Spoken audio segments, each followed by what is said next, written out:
Now, so often, though, one of the critiques is, well, black folks don't participate anyway. Black folks aren't trying to get involved and be an election supervisor or a county board judge. But in the incident we've seen in Georgia, those folks were on those official roles. They're serving in that capacity, and yet they're still being undermined because of that state law. Now, Georgia will likely be under the microscope of this program and others in 2022 with Ms. Abrams running for governor. But what is the impact of the ways that some of these state laws are now undermining local election boards, county election boards? And can you connect for our audience how that ultimately might affect a 2024 congressional, senatorial, or presidential campaign?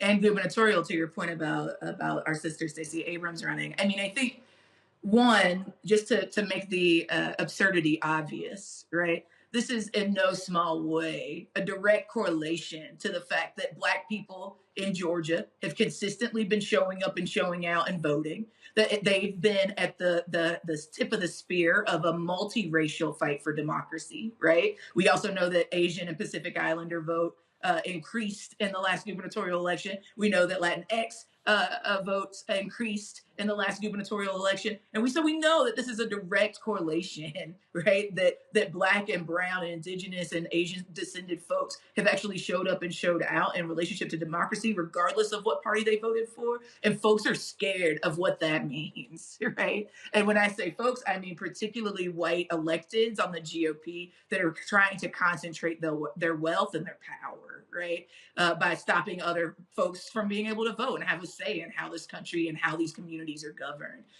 So I just want to make the absurdity of it obvious. If you feel like this is directly connected to the amount of Black turnout you've seen, that's in no small part true, right?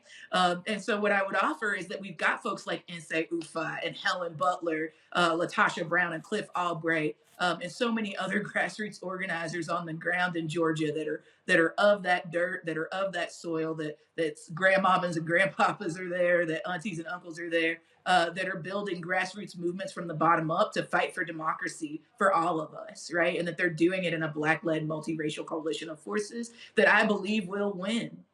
The other thing that I want to say is that there are multi-tactical strategies that are being implemented to make sure that we actually see more accessibility for our folks to go and vote. Whether that's the fight to make sure that formerly incarcerated people get their right to vote back, whether that's fighting to stop gerrymandering of lines so that we don't lose more so-called majority minority districts across the South and across this country. And then specifically thinking about some of the fight back that has been led by the Advancement Project and coalition with our local partners to file litigation to challenge like Georgia and Florida's anti-voting laws.